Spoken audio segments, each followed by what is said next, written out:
I'm looking at Joan Edwards' home on a hill. It looks beautiful. That's where you're living, Joan?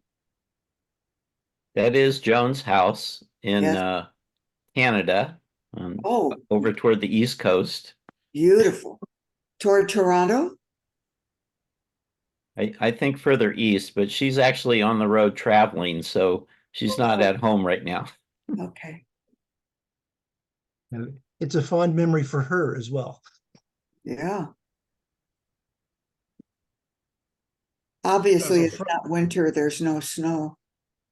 That's a frustrated photographer. I wish you'd level the shot. The car looks level. Kind of.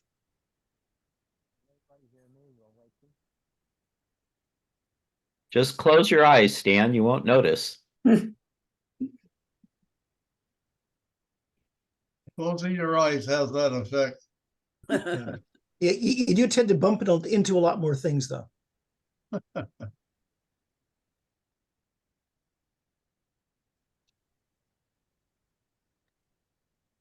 I've always liked Willie with his Scottish cattle there. This is adorable, Willie.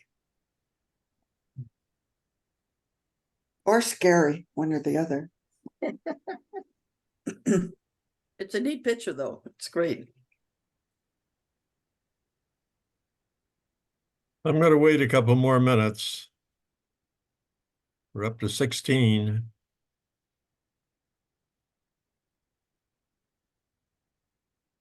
Is it lovely in Hawaii? It's been raining a lot for the last week, Oh, 10 really? days, but no lightning. No lightning or thunder. Okay. It has been raining an awful lot. Hank's being kind. It's you got to swim out your front door. That's not just a little, right? Oh. But we have one thing fortunate here. We hardly get massive flooding because we have the biggest drain in the world. It's called the Pacific Ocean. Hank, it would have been awfully gracious of you to invite us all over for the holidays, but you didn't.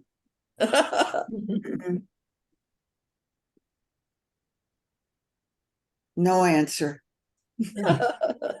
Well, you're all always invited. You're just Just I buy your own. I only have one guest room, but there's lots more in a little place called Waikiki. You need your rental place from Kauai with the 3 master bedrooms. That was the best. Yeah, that's now a long-term rental. That's no longer a vacation rental. Oh. I'll tell you what, that was one nice house, Hank. We had so much fun up there. Yeah, I Testing one. I designed that house, Did you really? Wow. and my son built it Wow. twice. Wow. Once before Hurricane Iniki and once after. Yeah. Well, Wow. really, nothing like having practice. Hi, Will Wakely testing my mic. Anybody hear me? Yeah. Yes, we do, Will. Okay, good. I had problems with it for some reason. Well, So Will, go ahead, whoever that was. I was just going to ask Will, well, where did he get his sunset picture? That's quite the picture. I have no idea. I have zillions of pictures that look like this, so I have no. I just like this one, so I brought it up. Okay. Okay, we're up to 17 people and it's 8:35 and a half. So I'm going to begin. I'm going to start and then I'll go around the display here with Saul and Stanley and Sammy and Arlene and etc.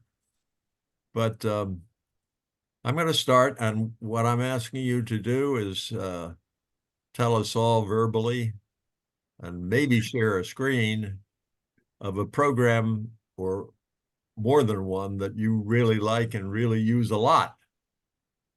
And I will start off by saying, but not sharing, that I use Excel quite a bit, mostly to track investments. And but I'm going to show you one thing that I do just using my browser and using one feature of what is it? Yahoo Finance. So let me share my screen. And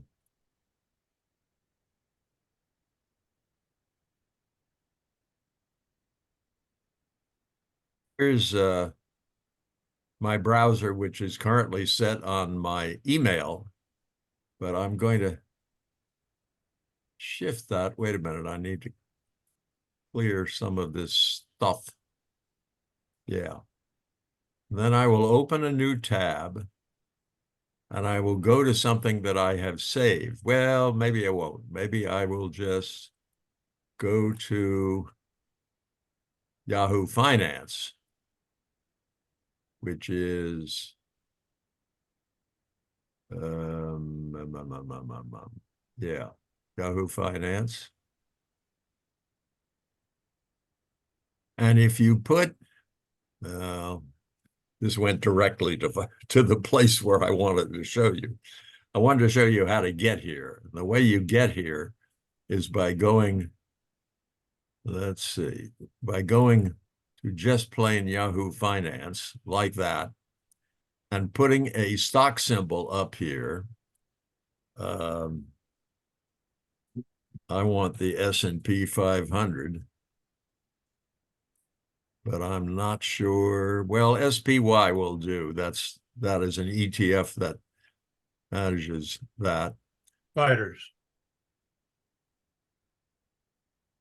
And then you click down here where it says full screen. When you get full screen, you will get the stock or ETF that you have selected on a, and I'm going to do this on a 1 month basis there, on a chart. And the chart shows you what that stock or ETF has done over some period. And I always choose 1 month. And then the really nice thing about this is that you can then, and this shows you, oh, this shows you a percent, or actually it shows you, it is calibrated in a percent, but it shows you the prices from 30 days ago at 455 to now at 475. That's the S&P 500, or at least an ETF that mirrors that. And that shows you that the market has done very well, especially since the 6th of December. And the great thing about this, which I use all the time, is you can pick a stock symbol like META, which is today's equivalent of Facebook, Meta Platforms, Inc. And when you click that and then click Save over here, it will show you that stock. And it turns out that that stock overall, over that full month, for the first part of the month, it didn't do well at all. But overall for the month, it has done just about as well.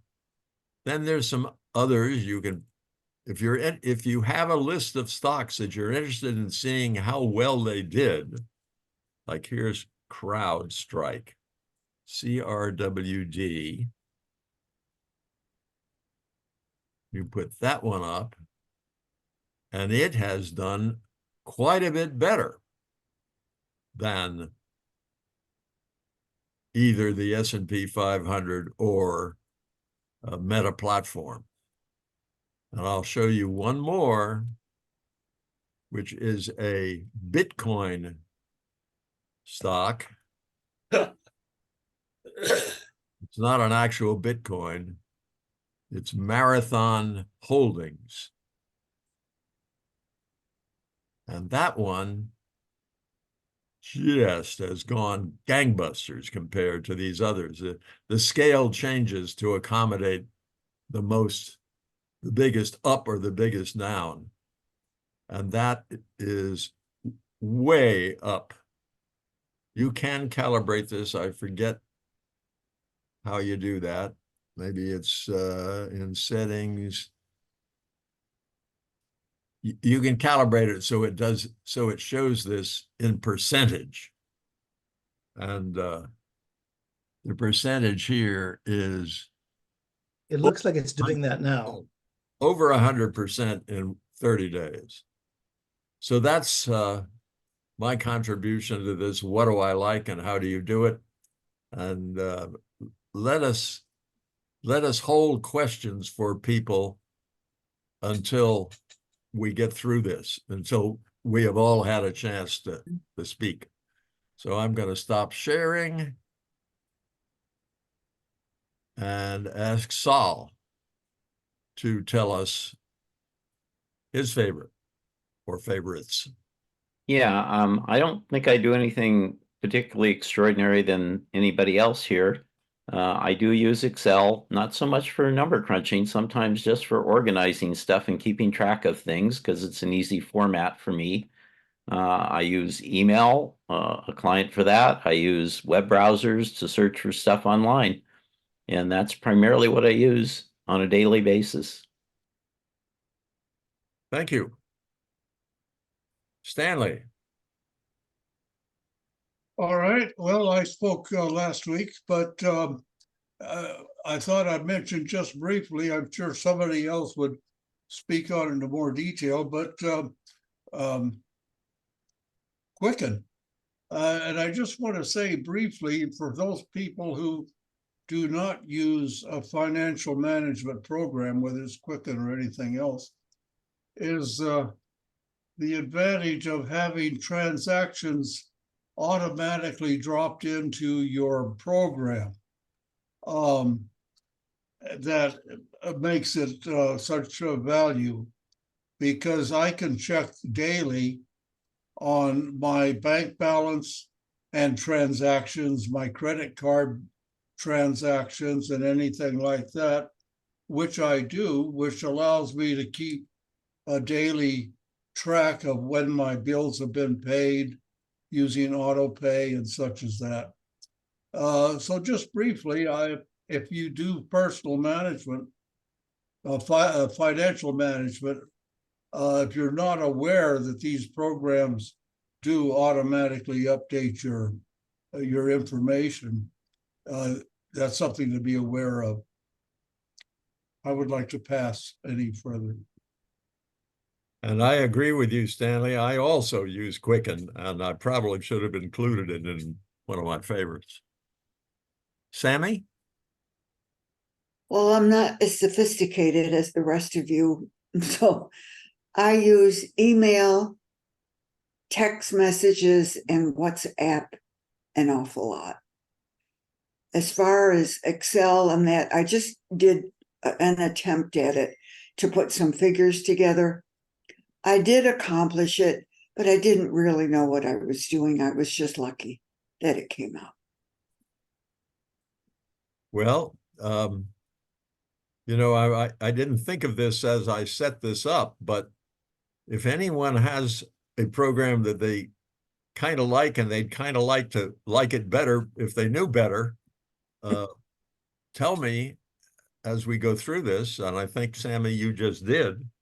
And I'll look for a tutorial that will tell us all how to use Excel better. Thank you. Arlene?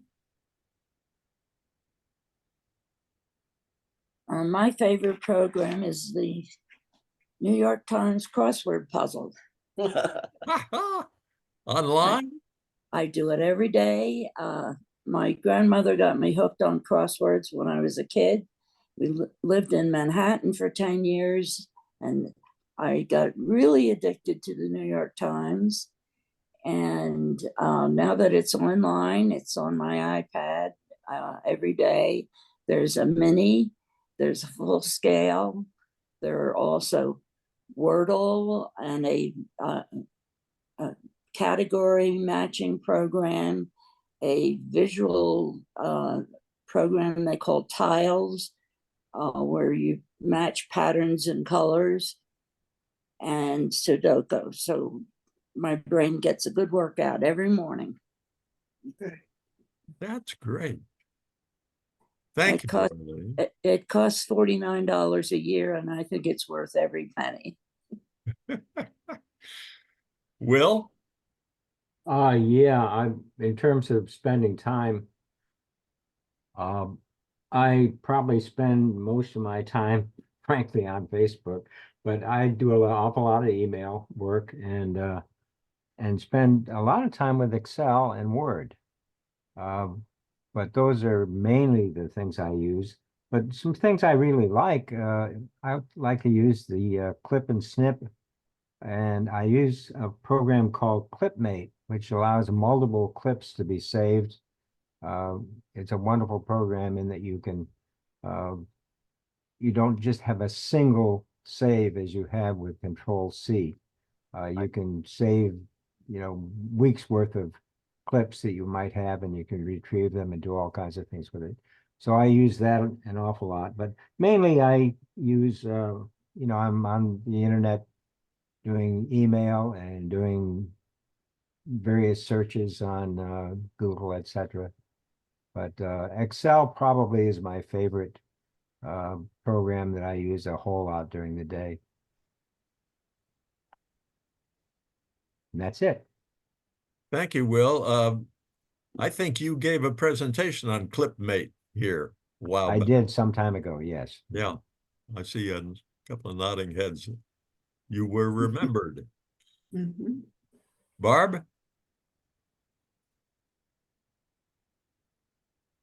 Okay, yeah, I use LibreOffice quite a bit, but primarily my computer I use Will for emails and just kind of playing around and keeping my brain alert. So I do use play solitaire.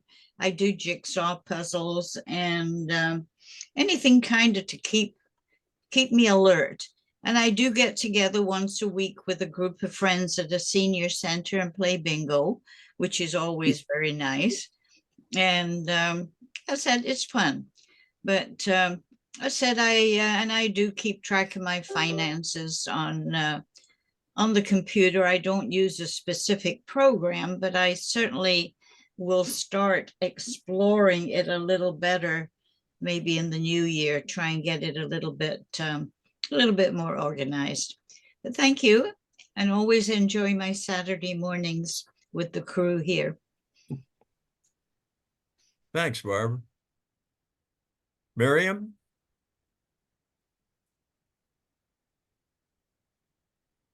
Okay, I use Chrome, I use Word, I use Excel a little, but I'm still using Lotus 1-2-3 for some old spreadsheets. I use Quicken, and I want to say I don't use Quicken for my investments. I just use it as a checkbook, but it pays off when it's time to do my taxes because I can run a few reports and give that information to the preparer, and I'm done. And I just love it for that purpose. Plus, I can look up stuff from way back when, because I have it. I've been using it for forever. But what I wanted to talk, and one other thing I use a lot is the Microsoft Solitaire games. I play them a lot. But what I wanted to talk to you today was my email client. I am still using something that's called Thunderbird by Mozilla. And Mozilla is the people that do Firefox. And I have never done a share screen, but I'd like to try. So can I do that?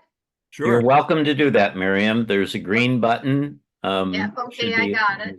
Oh, I see, and it shows me all, and this is the one I want. So click on the one you want, and then there should be a share button.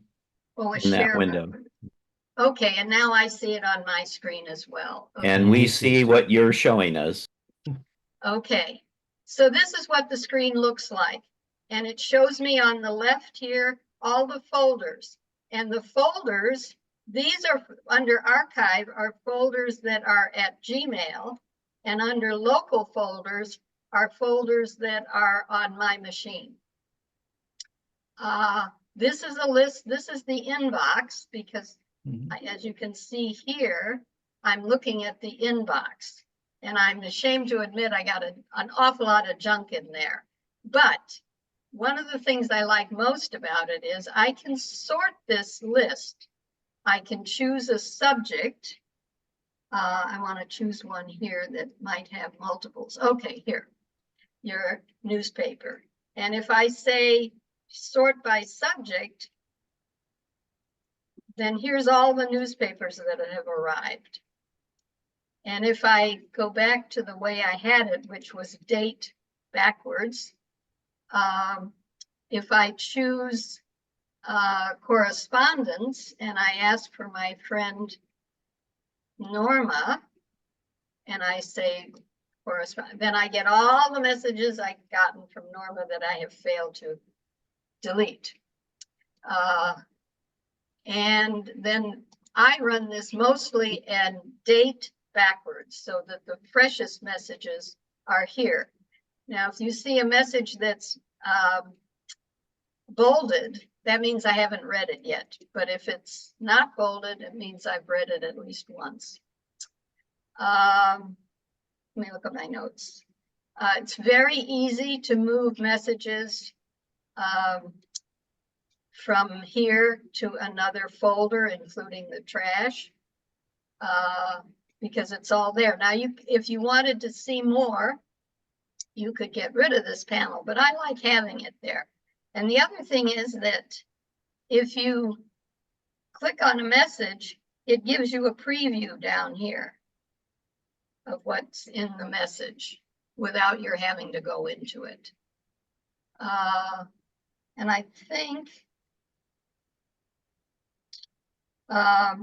it will, I know that Ross likes the fact that he can get all of his messages from all of his email services in one place. You can do that with this as well. I used to have two and I got them together here. I've been using it for years. Probably as long as I've had email, and I still like it. And part of it is because I've been using it a long time and I know it. I know it started as open source code, but I'm not sure what its status is now. And it's maintained by the people at Mozilla. So that's the one that I wanted to talk about most. So now how do I get back out of this? Stop share. Oh, You did it. Yay. You just that was did. Pretty easy. Thank you. I think we have What all was the had name a- of that program again? Is It's that called Thunderbird? Thunderbird from Mozilla. Thank you.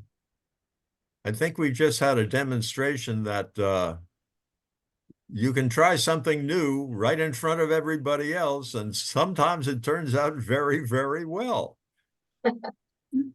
Surprise, surprise. Yeah. So don't be scared. Good on you, Miriam, for believing that that was going to work and taking a whack at it. Stanley.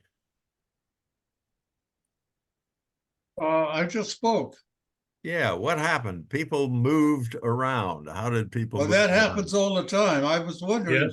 how you're going to handle that. Yeah. I guess I'm not gonna handle it. Let's see. Sammy, have you Yes, spoken? yes. Okay. David has not, correct? That is correct. I have not yet spoken. You're up. All right. Like everyone else, I use, all the, regular the emails, the browsers, everything that. But there's a couple things that I do. I don't do them all the time, but I do them often enough, and they're different enough that I thought it would be fun. So one of the things that I do is I have a 3D printer, and I was going to I'm just going to share a screen here. And you should see that I've got a couple of windows open here. And We do. yep. So I have a little thing that's called like, this is an octopus. This is just a file. I'm dragging it over to this other program. This is called a slicer. And basically it takes this 3D model and brings it into the program. There it is. So this is a little octopus thing. And that's a 3D model. And what you can do is something called slice. And that takes that, makes it into little slices for my printer program. And now I can have a look at that, and I can just sort of walk up and down. So that's the very first layer that's going to get printed out there. And then I can zoom in a little bit. But, and then as I go up, you can see all the different layers printed, as they would print out. And then once I have that, I can just take that file, send it over to my 3D printer, which I can do over the network because I've got it networked. And then when I'm done with that, you can see it comes out and you get a little guy like this. I mean, I've done all sorts of things, but this was one that was sort of fun because it's, it comes, each of these parts wiggle and everything like that. So it's all separate. So that was one of the things that I do. And I use the 3D printer for all sorts of different projects. I make, I make hangers, I make Christmas ornaments, I make boxes for things and all like that. There's other CAD type programs I use to design those. So that was the one thing that I do. One of the other things that I do is I work with, I'll just stop that share for a second.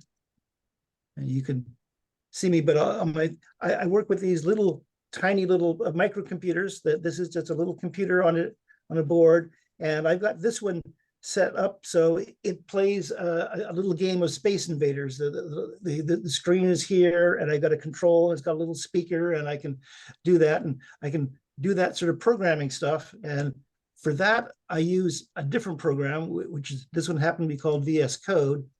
And I can, there's those two black ones there, but this is just a little bit of C code, and I can compile that and then put it on. You're not sharing yet. Oh, sorry, I'm not sharing that one. Let me go and share that one. You unshared. That's right, I unshared. Okay, now we got these two big black screens here. This code here is just a little bit of C code, but I can take that, compile it, and then send it over to this little computer, and then it will run, and I just plug it in and I can make it run. I've got bunches of these things. I've got little ones that do, they can do Bluetooth or wireless, so I can have them get data off of the internet. I've got, various kinds of screens. I've got solar chargers and whatnot like that. I'm doing that. One of the things that I'm doing recently, I'm taking that same sort of stuff, except I'm now on this guy here, I'm using actually assembly code. So this is the ARM assembly language for that guy. And this is a tiny little assembly level program that prints out hello world when it runs. And so I'm continuing to play with these kinds of things. And so that's what I spend my my copious extra time when I'm not out at Mesa tutoring students. You're a busy man. You're out of our league.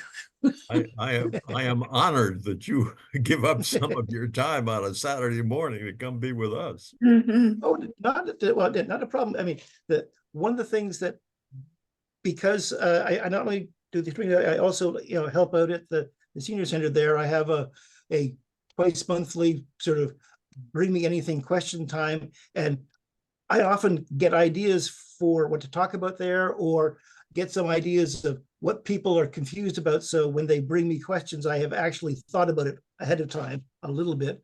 We do programs there on like two-factor authentication and how to stay safe on the internet. Some people wanted to know things like, how do I send a gift card to someone through some particular mechanism? And we went through that. So those are the kind of things that we try to help out with. But well, we have, I do all the regular stuff, but I play with my computer by doing these things too. So sounds to me like you might pick up some ideas, and after you make a presentation over there, you might volunteer to do the same one here. Okay. Although my experience over there is I come prepared to talk about something, but they bring other questions and I just talk to their questions because that's what they need to know that day. So I've got a few things that I plan to talk about. I rarely get to it. Okay, let's see. Will, have you spoken? He has spoken, Hank, and when people aren't sharing, you can drag the tiles around. You can put all the ones up that have spoken, so you can see who's left. Or you could open up the participants pane and just go down alphabetically, if that's easier. And looks like Elizabeth has a question. Yes, my question is actually addressed to you, David. And my question is, what is that senior center that you mentioned on several occasions? What's the name and what's the location? Yeah, it's the Peninsula Shepherd Senior Center, and it's located in the All Souls Episcopal Church, which is close to where I live in Point Loma.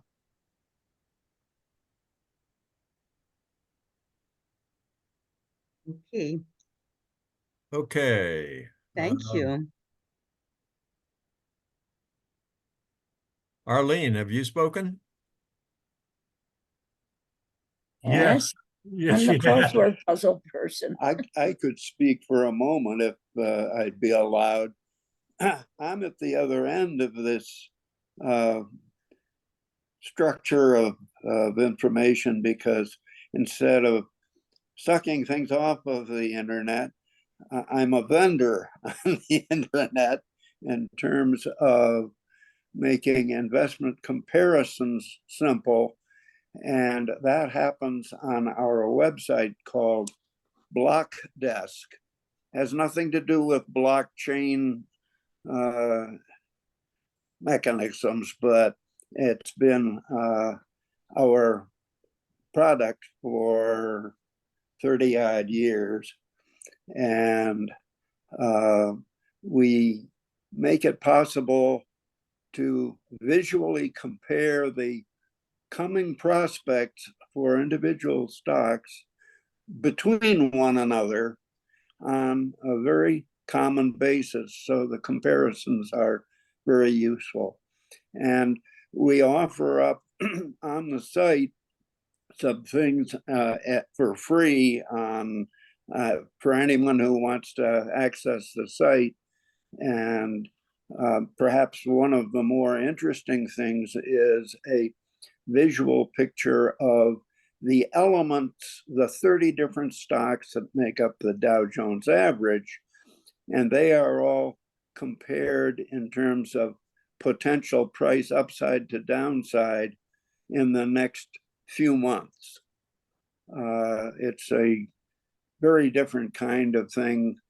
And we are at the stage of introducing a product that has, we believe, a great deal of commercial potential because using it, we have been able to show that over the course of 5 or 6 years and using it to reflect on the exchange traded fund of the Dow Jones stocks, that is the DIA, that over this period of time of approaching 6 years now, has grown at about an 8% a year annual rate.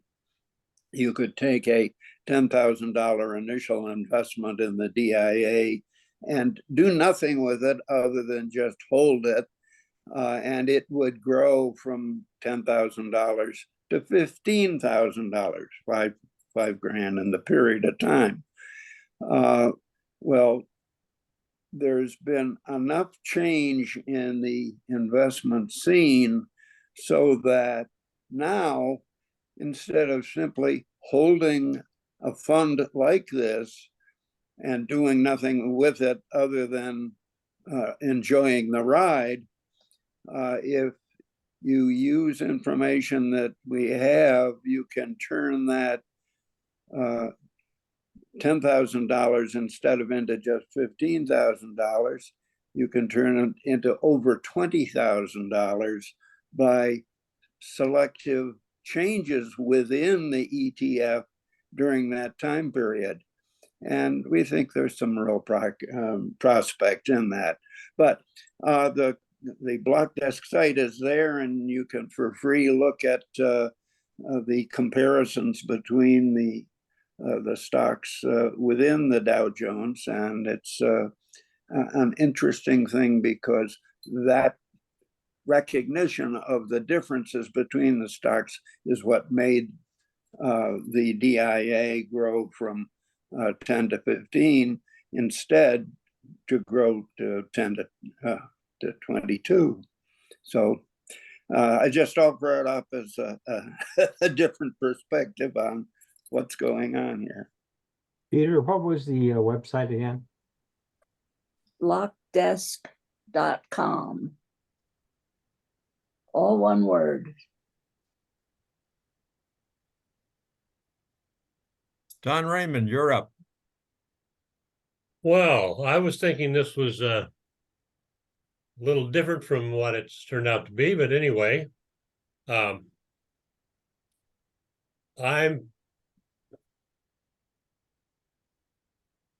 not quite sure where to start here. Tell us what programs you use a lot, or what program you like most, and why. Well, we got two devices here. I deal with two computers a day. One is a cell phone and its computer, and there are several things on it that I do every day. Okay. The other, of course, is one of my desktop computers. There are several things that I do on it for every day. I'm going to talk about the cell phone here for just a little bit. And I've been putting together some things that I think the group might use that they buy when they buy a cell phone that many of them just don't use. One of them is a stock program that comes on the face of an Apple. Does all the stuff Hank was showing you, with the exception of the double comparison lines. But all the other stuff is there. You can do everything that was there on that device you've already purchased on the stock icon. So I suggest stock apps. So I suggest people are underusing their cell phone. One of the things I use every day on my cell phone is the clock, and I'm going to show at some point in time to the group, if they want, how out of the 4 or 5 or 6 things that you can find out on the clock. For instance, I have some friends in Brisbane. I have friends in New Zealand. I know what time it is there and how many hours off and which day it is, because it's not the same day for some of the people around the world. Yeah, I've got relatives in Tucson, relatives in Houston. I need to know that information about that, and I can find that just from the clock app. The timer in the clock app is very significant. I use that all the time. I talked about last week the 21 minutes that I need for my cornbread when I bake that. So it's right there, and I use it every single day. I also use, get it on the screen here, a thing, I just bought a new cell phone. To make the decision, I used a product called Open Signal, which is an app on the phone, which will tell you which provider in your area provides you with the best signal and which direction it is from where you're sitting. Okay, so you can know whether you're looking at AT&T, Verizon, or T-Mobile, or other carriers, if you want to make a change in your cell phone provider, if that's an interest to you. It's kind of important, where do you use your cell phone the most? And you can find that out by doing Open Signal. And it has a lot of other information that's quite useful for there. I use FaceTime to talk with people like we're talking with Zoom here. especially relatives, especially grandkids. One of the great things in the world is technology has arrived in developing or maturing just greatly for sharing my grandkids. They're thousands of miles apart from me, and I can FaceTime one of them every Friday or Thursday or Friday. She calls. Okay. Another one is Find My Friends. Okay. My other daughter in Tucson drives a lot. They'll go on up to like 16-hour drives. Okay. They live in Tucson, but they also drive to California. They drive to Kansas. They drive to Colorado, all over the place. And I talk with them and see where they're going. And I actually assist them, because when you're on a long drive, you need somebody to keep you awake. And mom and dad are very willing to do that for the kids. So we can use Find My Friends and help them with that as one of the applications. I have another icon that I use, which is called Run Meter, which allows me to keep track of all the walks that I go on. I have another app that I use on my phone, which is my camera system.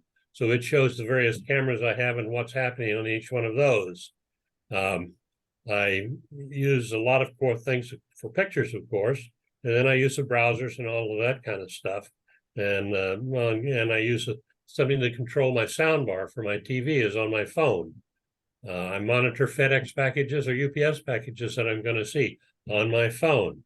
If I want to go to my bank accounts or any financial investment accounts, I get a financial group on my phone, and I just go to Bank of Hawaii or Citibank or Bank of America or wherever I want to go to see what my interests are associated with that particular item. I follow sports some. If I want to know what the score for the Boston Celtics was yesterday on that particular game, I just push ESPN.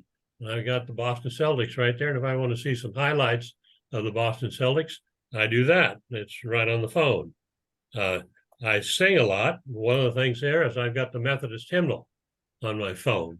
In case you didn't know it, the most prolific publisher in the history of mankind is Charles Wesley, who published more than, if you look on the internet, you can't believe everything you read on the internet, but it says over 8,000 songs.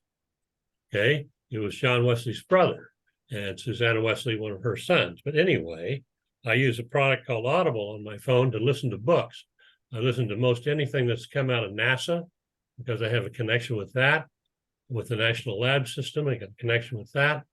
Then I do that. I have a situation that came out very important. Was my neighbor next door had an air conditioner that sounded like an old thrashing machine.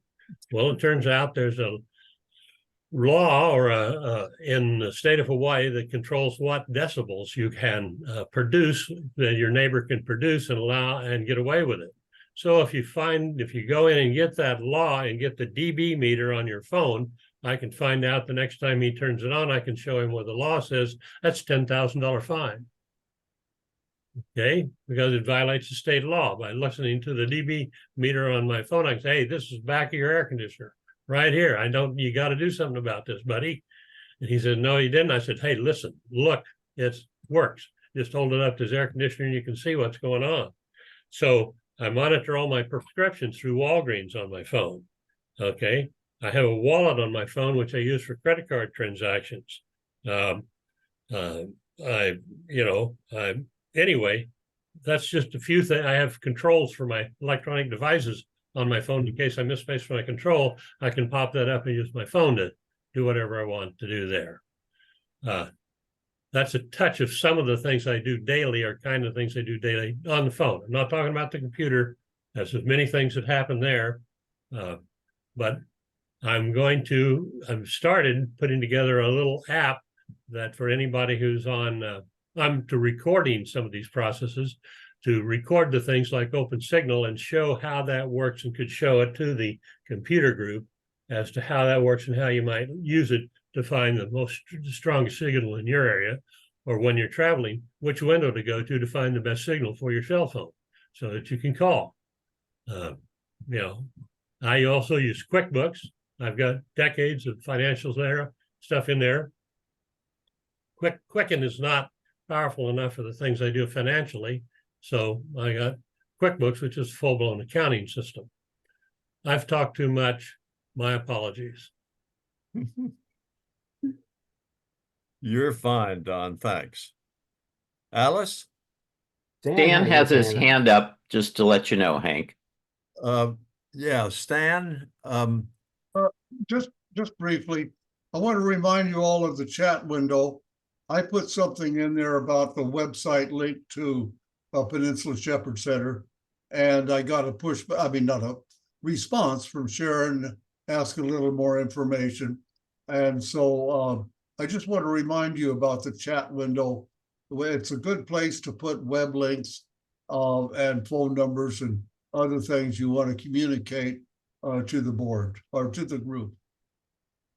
And, thanks, Dan. thank you for putting that in there. And I saw the comment.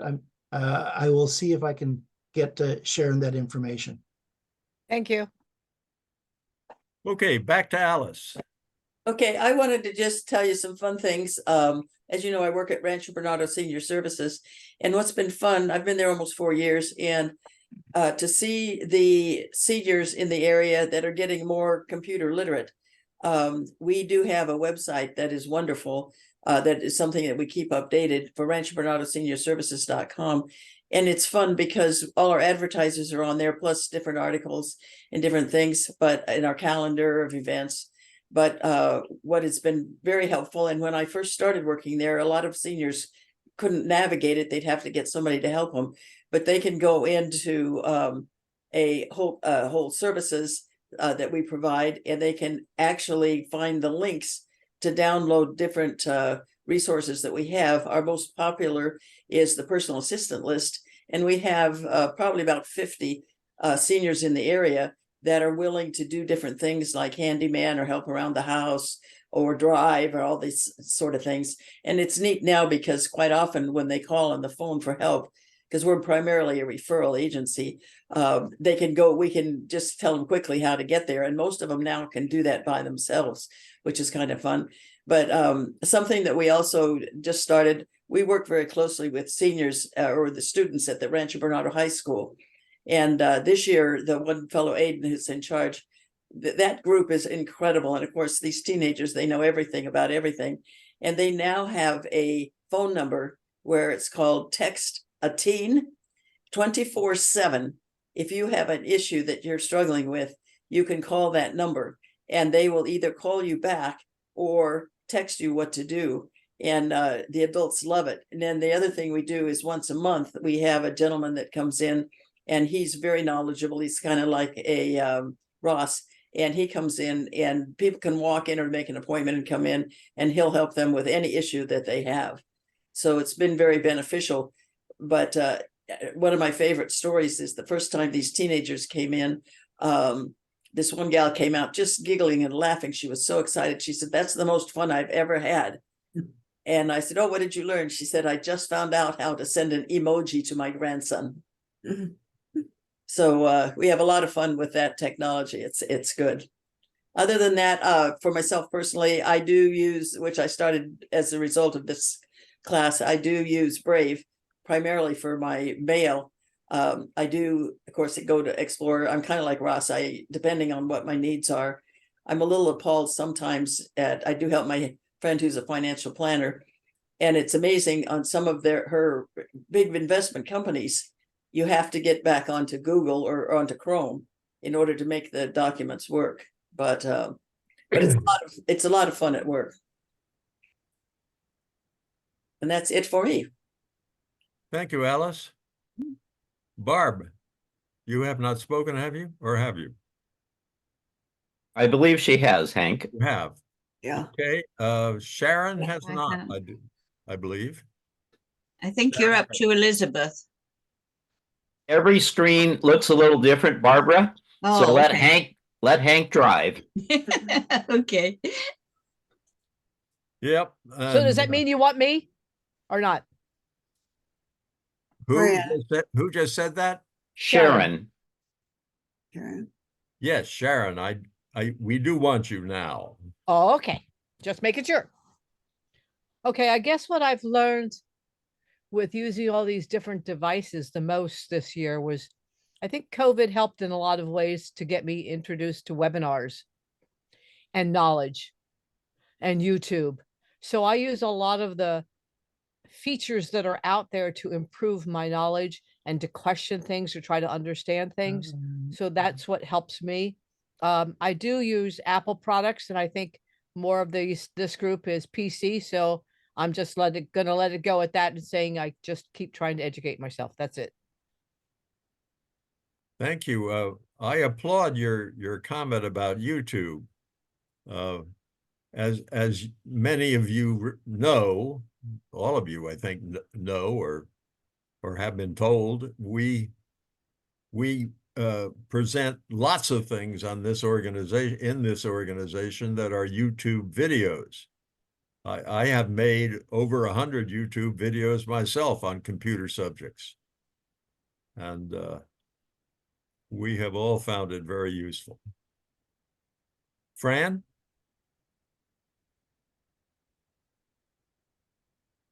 Yes. So I was just going to go over some of the fun things that I use it for. And let me just share my screen.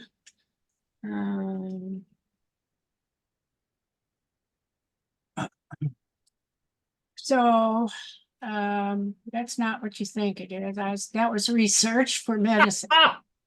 That was research for medicine. That's what it was, an arthritis site. So anyways, I used this Remember the Milk one. And the reason I like it is across all platforms. It's completely free. And like I have it on my phone, and my husband tells me, activate your Florida license. So I click and talk, and I say, activate Florida license. And I put that into my inbox. And then I can give it a date, and it will give me an email when the date comes up. And then you also have all these, you can make up whatever categories you have. And like when I come across a movie I want to watch, I got 194 still sitting around there, but it's something I got, when I just have just random thoughts, things I want to remember. So what's nice about it is I have a mixed marriage between Apple and PC, and so it goes through there, and you can add in other notes to it. You can print it out. I know there's notes and to-do lists, and they're always changing, but I've been using this forever, and I just can't go to something else. So the other thing I do is I get subscriptions that you get daily emails or once a week emails. So one of them I get on a regular basis is Open Culture. And it comes up with random interesting things, which I may or may not be interested in. But also this site has, and it's all free. I mean, it has all categories, recordings, classes you want to take. So there's always something there if I'm bored. And then the other thing I do is I'm really bored is I go to Board Panda. And this comes up with different reasons, and you get in something funny, and sometimes I'm late to work, so I get caught up just starting off my day with some happiness factors. They have a lot of BS stuff going on too, people getting reamed out. Share some pictures of your holiday spirit, a lot of stuff about animals, a good sense of humor. Board Panda. And what's this called? What kind of panda? Board. Board Panda, BORED. Yeah, PANDA, right up here, Board Panda. Okay. So of interesting note, I do have like ad blockers, and when I did it on my Mac, I never got anything. But when I do it on the PC, I guess this program tracks you or something. I've never had any problem for it. I just got my anti-tracking program, so I've never had a problem with it, and it's a lot of fun. It collects things from uh, Instagram, Today I Learned. I love their list of Today I Learned, random facts, things like that. These are, and then on the side, so every week you get a different one. So obviously I'm science oriented. So this is another email subscription. Again, all these are free. I don't pay for any site that or get a list where I have to pay to read the article, like Scientific American. And this keeps me up to date on random space things. Or things that are happening, watch Giant Loop of Plasma. And I think a lot of us are sort of into astronomy and that. So there was one more thing, which I must, okay, let me just put this in here. There's one last site I wanted to go over, and this is one called Life Hacker. And it's really geared towards, the 30, 40 young adults things, but they have a lot of interesting things that they come up with different hacks, weird things, how to pronounce Worcestershire sauce correctly.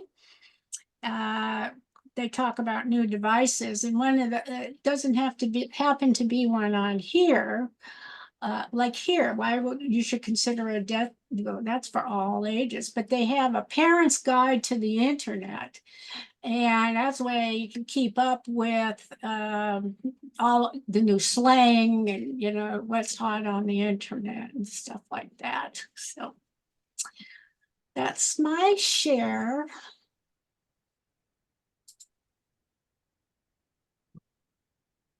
Okay. And I just want to say welcome. There's so many new people here. I saw that's so fun. Let's see.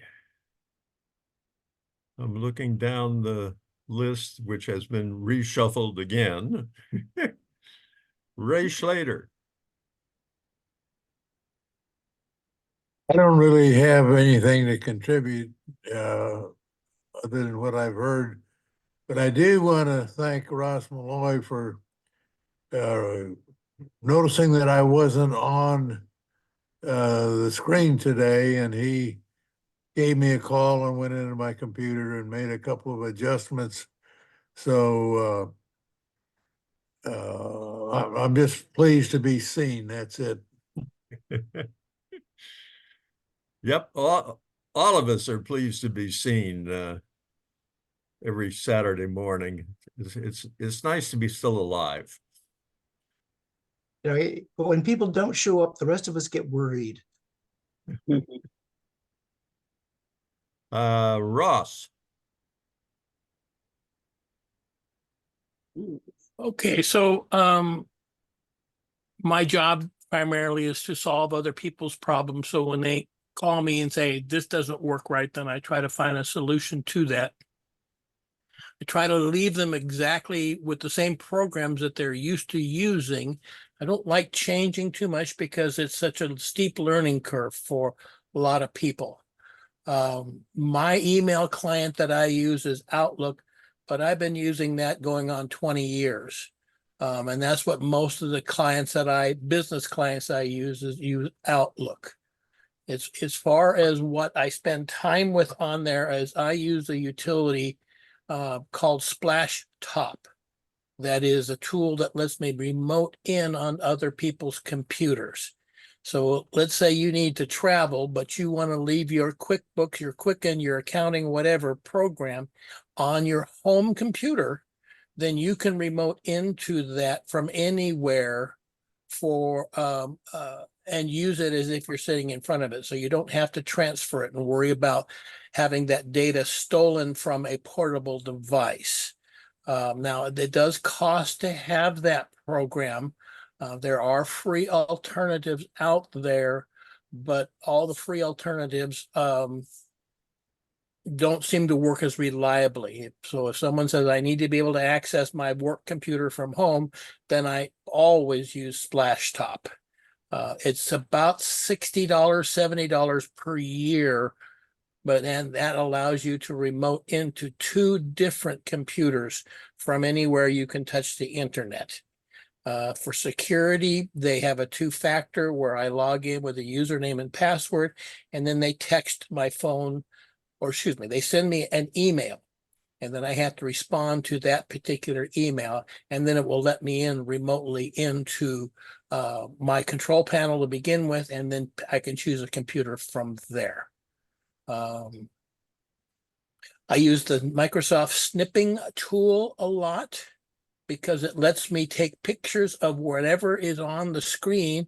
And if someone's having a problem, and I can take a picture of that, draw arrows, draw a line, put a circle around, say, look at, this is what you need to find on your computer, and click there.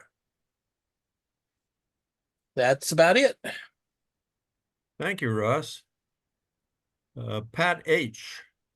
Okay, well, let's see, I'm on, okay. Yes. Well, I kind of divided mine up into 3 areas. And I'm starting out in the morning, I do my texting on my phone, and then I go to my Alexa, where I get the weather all over the country and the world and all that. And the phone, I use WhatsApp a lot for anybody that's out of the area. And actually, my travel group is on WhatsApp. Everything's free, even though, you know, they're all over the country. And then our tour guide is still in Morocco. He's still involved. So we use that. But I think my very favorite, but that's the phone. Now the phone, I also use Google. I love Google Lens, and it translates everything. It does whatever you want. And I ask, you know, if I don't know a word, how do you say this and all this stuff? Google always comes up with everything.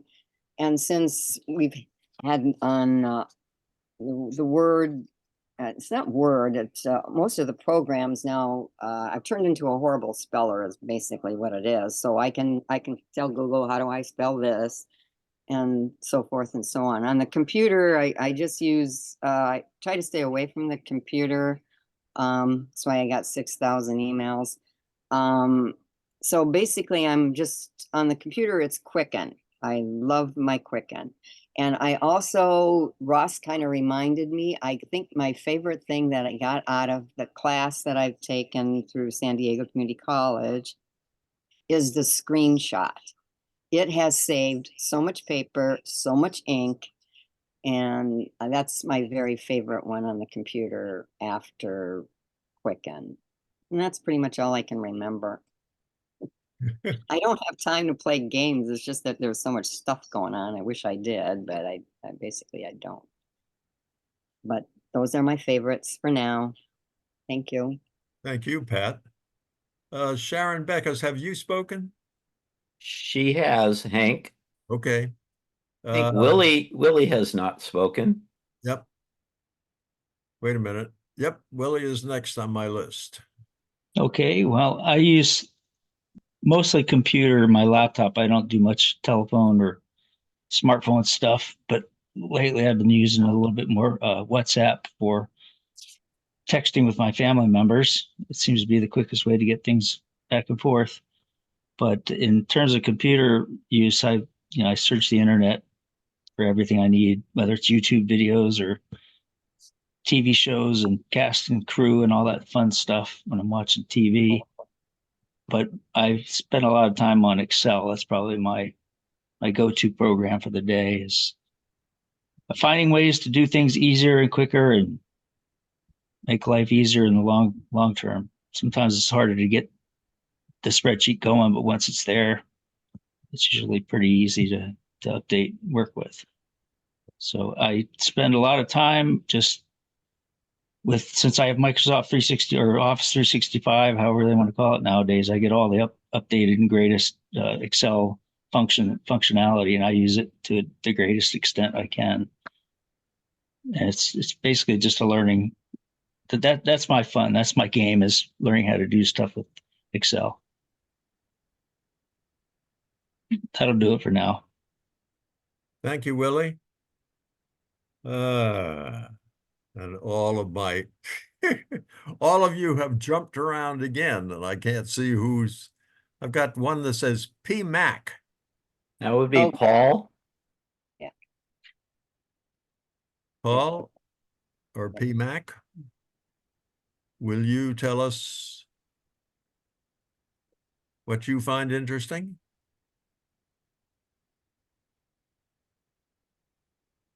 Muted. Paul usually multitasks when he's in this meeting. He may be busy with something else.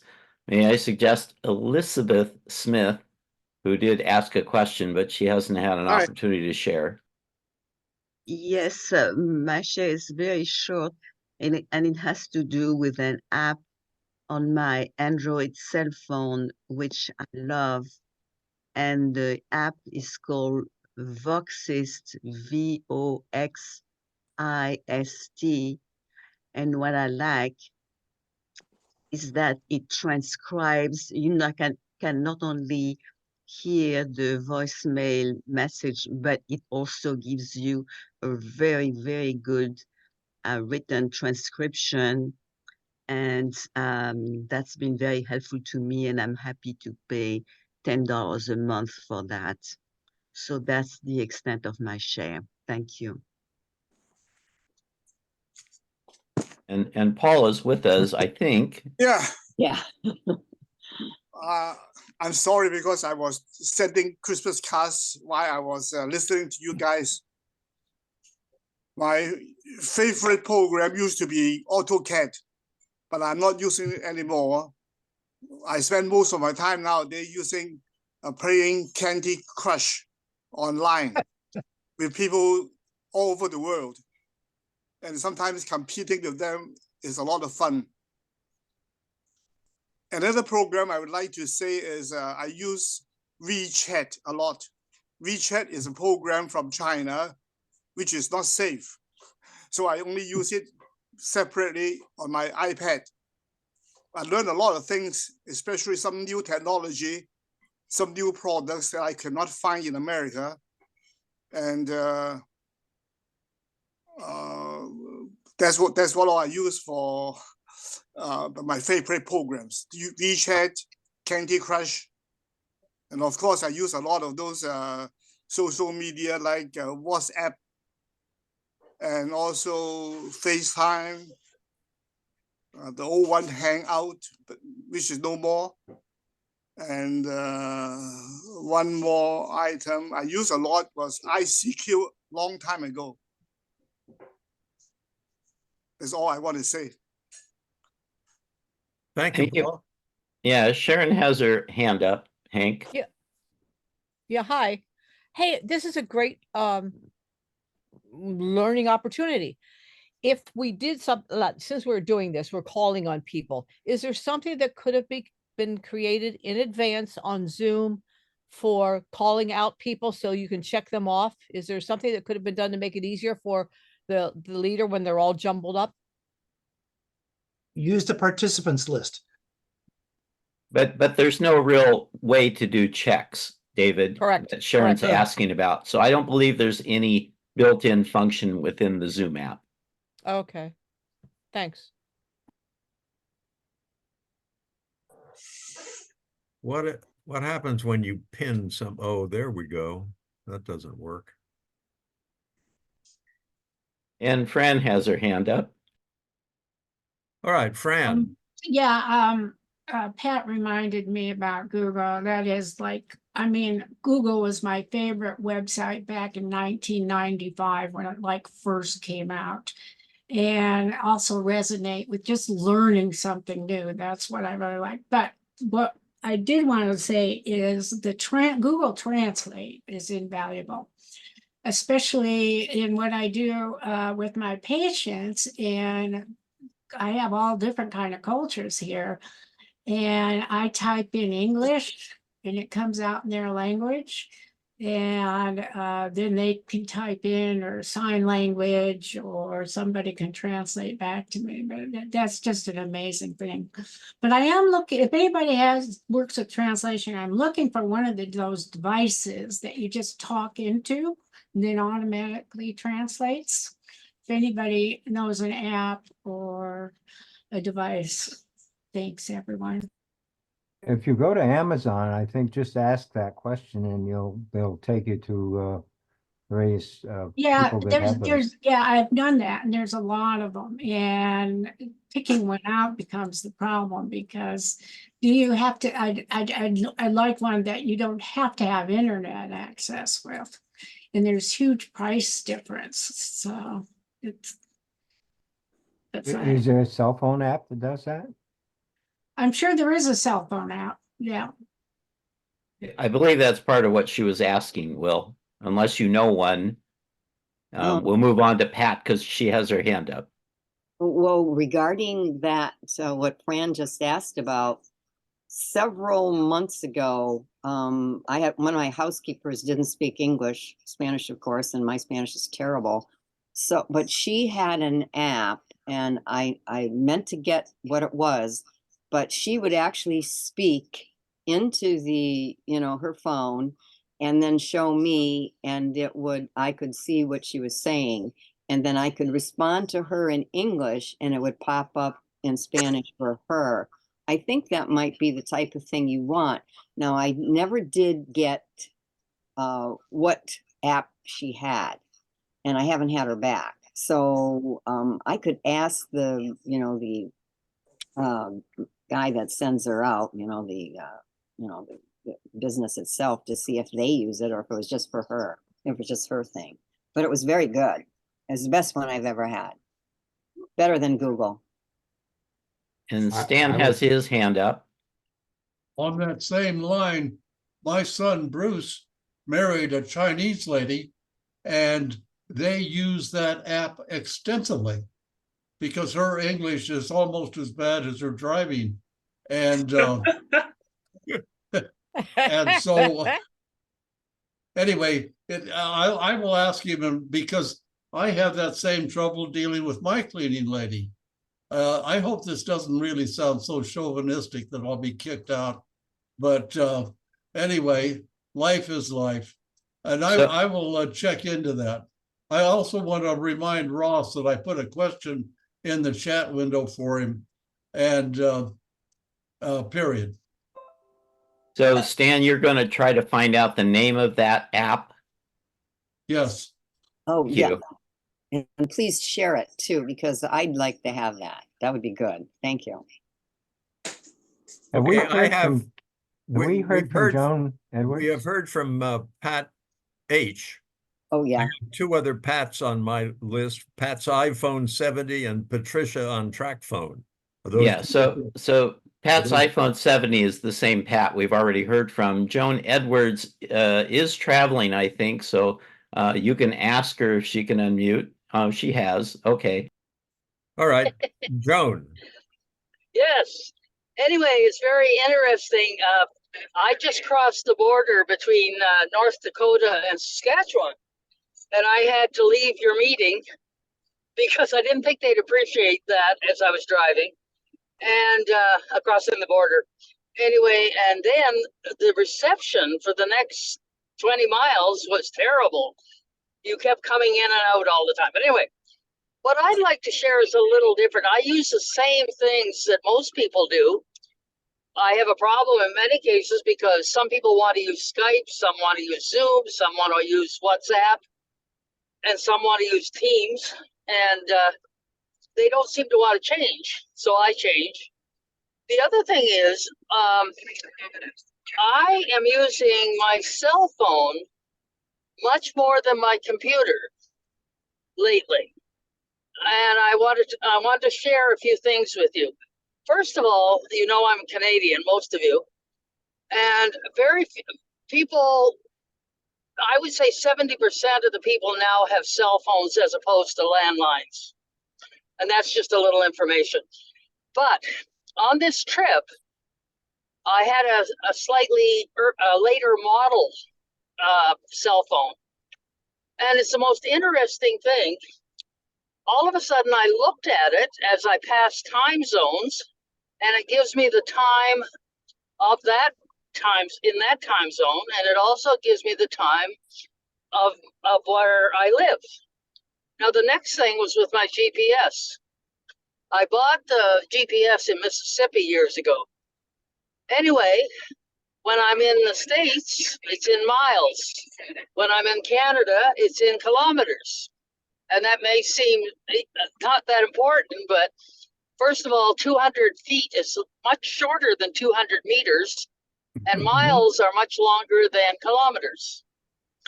So the technology I'm using now is my cell phone more and more than I use the computer. But on the computer, I use the same things. I use Excel a little, but I use Word all the time. And I have used Thunderbird. I was curious about that. I use it for another reason, and I didn't realize that you could put all of the mail programs together. So that's something that I can look into. Anyway, that's about all I can share right now. Thank you, Joan. And Patricia posted in the chat her recommendation for Morningstar, and she normally just communicates through the chat. So I think we've covered everyone, Hank. Well, have we covered you, Saul? I don't remember what you said. I was the first one. Maybe you came in late. Oh, that could be. I'm multitasking too, so I might have been having brunch for breakfast. I didn't say anything too exciting. You didn't miss much. Well, okay. Anything we haven't heard? No. Oh, okay. I think we'll shift to Q&A if we have any folks who have a question or a problem or something they want to share in Q&A. Did anyone find the name of the app, the translation app? Stan said he was going to look into one. Okay, all right. Didn't see one in the chat, so. I just wanted to comment that the computer has enriched my life so much, but I've been playing with computers. I built my first one in 1979, I think. It was a Heathkit do-it-yourself, solder it up your computer, and they were very expensive. I think they cost $1,500 back then. But I'll tell you, that's the way you learn computers, is to build one yourself, write your own software to boot it up. And in fact, the way we booted it up, we had paper tape, punch paper tape that we pulled across a light beam, and you had to pull it about 5 times before it would actually read correctly. But again, the computer has really been fantastic for me. I just wish that I had had one when I was back in college. It would have made college a whole lot easier. All we had back then were slide rules, and it didn't even have 4-banger calculators. So learned to count on our fingers. Anyway, I'm so happy to be able to do things on the computer. I use it many hours a day, and it answers almost any question I have. I use Google a whole lot to ask questions. And I will also put in a plug for YouTube. Whenever I have questions that are somewhat complex, YouTube usually has an answer. Has many answers, as a matter of fact. That's one of the problems. Okay, thanks, folks. Talking about using computers in a learning institution, the Navy sent me to the Navy postgraduate school to get a master's degree back in 1960. And for my thesis, no, I guess it wasn't for the thesis, but anyway, while I was there, I learned how to program using IBM punch cards, an IBM 1604, as I remember, which was the Navy postgraduate school's single computer, which took up one building, I think. At any rate, it was programmed in Fortran. And that ought to take you back a ways, those of you who go back a ways. Yes, the good old formula translator, which is what Fortran stands for, and that was pretty cutting edge back in that day. And Will, I was just going to say, in colleges now, because we have computers and calculators and things like that, they just assume that you know how to do that stuff, and the problems get more difficult. They don't make it easier. Moving on, Ross? Has I anyone, wanted to mention that there was an update from Chrome that was a 0-day attack that was found and updated. So if you look at your Chrome application, if it's on the upper right-hand side says restart, and that's because it wants you to restart just Chrome so it installs the latest version, and it will open everything right back up again where it was before. So that's what's on there. And to answer Stanley's question, the tool that I use that's from Microsoft, it's been in the computer since 2007. It's called Snipping Tool, and I pin that on the taskbar of every computer that I can get a hold of and show people how to use it, because then they can take a screenshot of what they're seeing on their computer, and then I can look at that, and it solves a lot of questions instead of them trying to decipher what is there and what's important and what's not. And I think the key is like Windows Shift S to get the snipping tool to run. Windows Shift S. And I too have Okay, the snipping tool on my taskbar. Okay. That's a different one than I am used to using, but what I'm looking for is to see how to use that, because it's the snipping tool automatically connects me back to Outlook. So when I create a snip, I can easily just send it through Outlook. And I don't see how to easily do that right now. I've got a bunch of junk on my computer as to what that snipping tool that you just mentioned. I did come up to me and showed me that tool.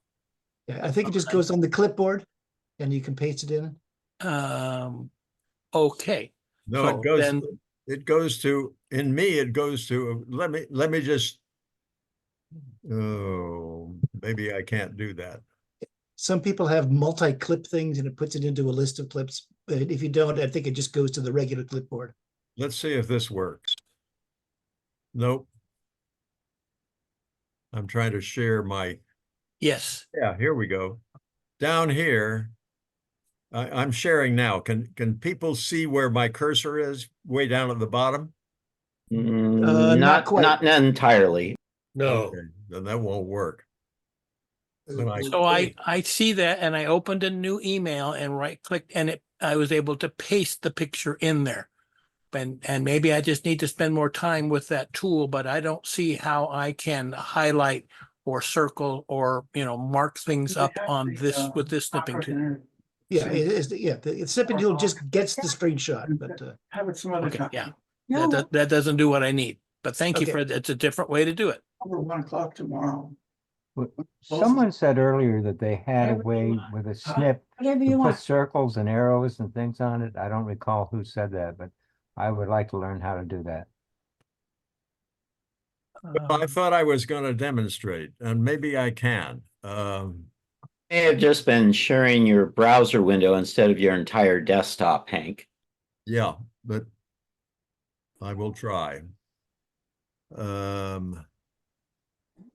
I'd like to make a comment if I could. Go ahead, Don. Okay, I've heard people using the program Excel quite a bit. I make a suggestion of 2 things you want to learn about and get familiar with. You can find out all about them in YouTube if you don't use them. And one's called filtering. And one's called filter, and the other is subtotals. And if you use filtering and subtotals together, you'll find out Excel can do some amazing things. You spell those? I didn't catch the names. Well, it's filtering. There's a filters command in Excel, and there is a subtotal command in Excel. What was the first one? Pardon me? What was the first word? The first command? filters.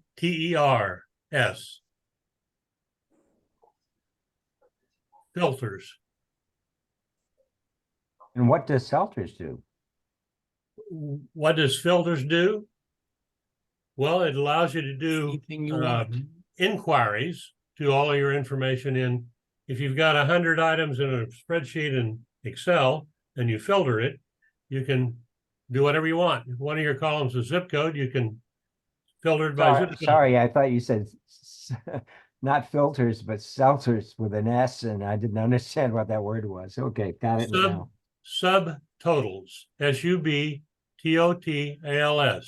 subtotals, and using filters and subtotals together in the same spreadsheet can do wonders for you.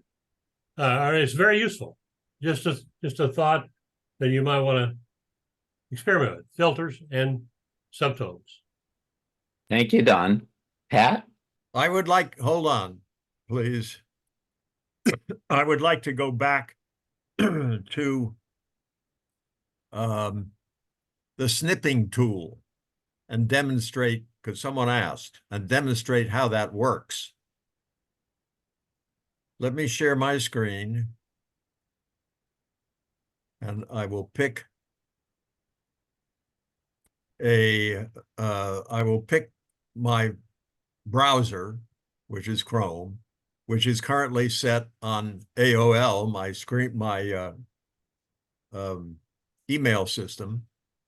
And down at the bottom, which you may or may not be able to see, on my taskbar is an icon for the snipping tool.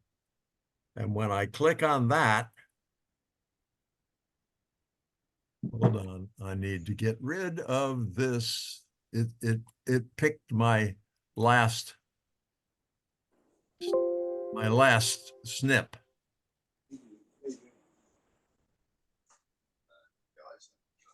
Come on back here. Oh my, there. Now, are you looking at something that says 1440 and so on? Yes. Okay. If I now click on my snipping tool icon down on my taskbar, I hope. Nope, it doesn't. It says, doggone it.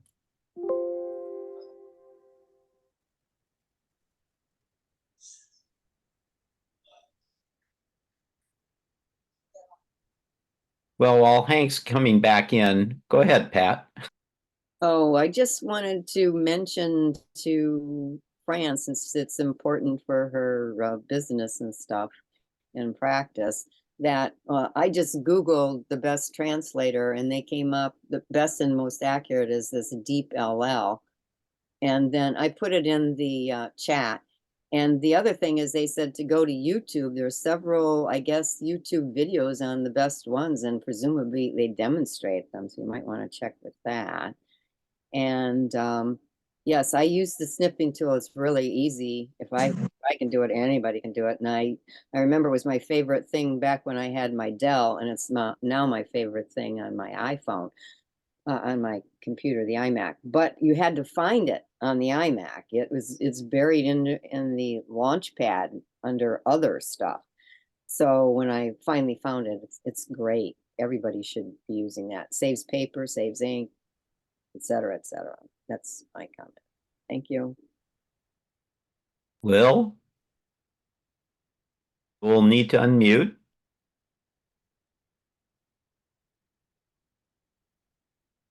Someone said earlier that with the snipping tool, they were able to add circles and arrows and things like that. I see photographs come up where there are red circles and red arrows and yellow arrows.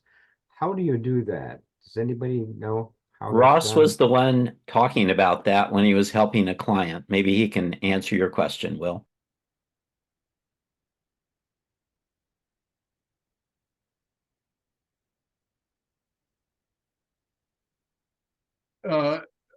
If I may speak, I used Snip and Sketch that has that feature in it.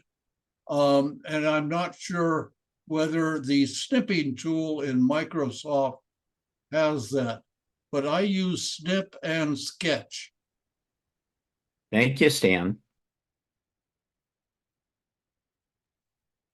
Hank is back sharing. He is muted, I think.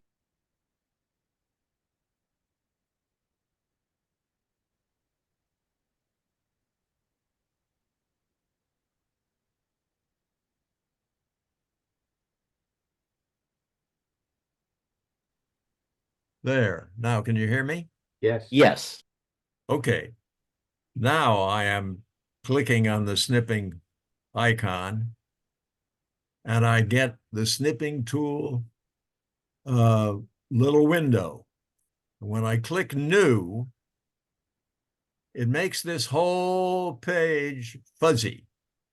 And if I now click somewhere like here and drag, it builds a box of what is going to be snipped. And when I finish clicking there, it puts up a window of what I snipped. And now I can save that. Hold on, I need to get rid of this. I can save that here by clicking Save the Snip. We're not seeing that. Yes. You're not seeing this? No. Yes, But we did hear everything you said. Okay. So Yeah, but when you went to your second screen, it still shows your browser page. You need to click on that to share. It doesn't change the windows that come up and the tabs that come up while I'm sharing. But That is correct. That's what happens. And when you get done and click save, you then get a save window, which holds the folders on the left and over on the right. And I have mine right now saved to save all snips in pictures, and then a subfolder called snips and a subfolder called 2023. And of course, I will change that when it gets to be 2024. All right. I will unshare and shut up. Is there anyone who did not make a presentation of what programs they like? I think everybody was covered, Hank. I think so too. Thank you. All right, we're back in Q&A, and Stanley has his hand up. Just a quick thought. I did a pitch last week on a program, and I don't usually go to watch the video of these shows, but I went to see how I looked, and it was very easy. It was a link to a YouTube a site, and I got to see how my presentation went across. That was very informative. And I think it's more valuable for the presenters than it is for the presentees. But anyway, it's a valuable tool. And thank you for that, Hank. And I try to put up the recording. I try to make a recording, and I am making one of this presentation. And I will try to put it up on the website later this weekend. But it's a somewhat arduous task to get it done, and I don't always. So if anyone ever has a desire to be sure you get to see what happened a particular week, let me know, and I can go back almost always and retrieve it in my computer. It's buried in there somewhere. Stanley, what was the name of that program? Snip and Sketch. No, the program you did last week, the brain Lumosity. Okay, anyway, last week we talked about subscriptions to that, and I did go out and check on it. In fact, I got involved in that particular program and spent about an hour playing around on it. It's really great. They do have a multiple subscription of 5 for $100, so that only works out to $20 a year, which is essentially 1/5 of what it normally costs. So if anybody else is interested, I will say I'm interested in this particular program. It really is fantastic if you go in and take a look at it. and they'll let you do some trial tests on it. And frankly, it works your brain pretty hard. Stan, I'm amazed at how well you do on some of these things. I had lots of trouble with one of them that came up, and I'm hoping that if I sign up for it, my brain will be so big it'll pop out of my ears.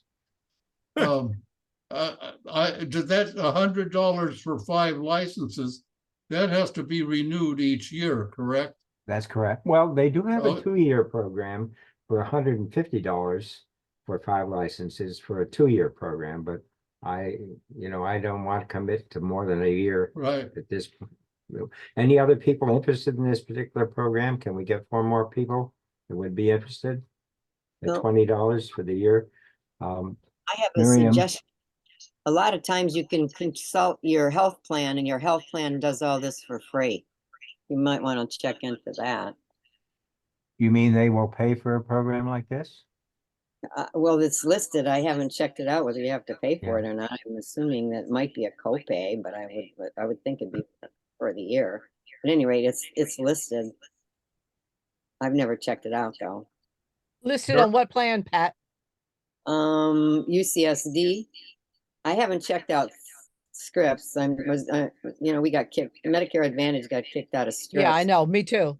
So I'm looking up UCSD, and the one that I'm on my 6th doctor because Scan is not giving us really good information on who you're. I totally agree. So I ended up, instead of UCSD, I'm ending up with, some other program. At any rate, they're affiliated, but they do offer all these things. However, they're just affiliated with UCSD. They're not, what the heck is the name? Perlman Clinic, actually. And so all they do is have clinics. They don't have access to ER, hospitals, or anything else, but your primary care doctor can refer you. And on the list for this Perlman Clinic, they have brain health and all this other stuff. So, Miriam?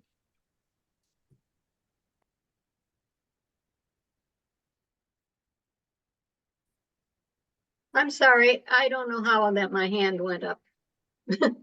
You're forgiven. Thank you. Accidental hand wave.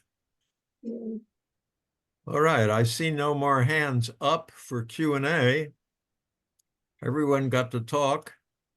I will most definitely put this recording on our website, so you can go back and play it all back if you would like. There was a lot of information shared today, and I really thank those who thought about this ahead of time and did a little preparing as to what they were going to say. And I'll see you next week. Yes, Sharon? Yeah, I was going to say what Pat said was a great idea. Check with your health plan. If you have Medicare Advantage, call them, find out if any kind of brain health benefits are part of the packages, because it might just be included. No. It's worth a phone call. And Peter's saying, I would ask people to go look at this program that Stan talked about it, and I still didn't catch the name of it. Was Stanley? Lumosity, LUMOSITY. I would suggest people go look at that one. It's really a wonderful program. And if we can get 5 people to do it for $20 a year, it's a really good deal. Okay, all hands are down. No, David. Waving by. I was just going to ask Hank, have you got enough people, enough topics signed up for upcoming weeks, or where are you on that? Yeah, I'm doing pretty well. I got a lot from my blatant crying at the last board meeting, I guess it was. I got a lot of emails. Willie even went to ChatGPT and asked ChatGPT to put together a list of subjects for an organization called the Seniors Computer Group that has a bunch of seniors who are interested in computers. And he didn't come back with the presentations, but he came back with about 20 subjects. He asked it in 2 categories, one for brand new beginners and one for intermediate computer users. And I haven't figured out what I'm going to do with that yet, but I've got it. And we have a program Everybody. just on Chat GPT. What's that? We have a program just on Chat GPT. I think we did a while back, Will. Yep, I think we had Don't, one on don't get AI. old, folks. Your brain starts to go. I'd just like to suggest, if you're interested in it, just go to it and try it. It's one of the best user interface programs that I've seen. The easiest way to learn what it's like is just to jump into it and start typing and see what it shows you. You're talking about Lumosity, right? No, I'm talking about Chat GPT. All right.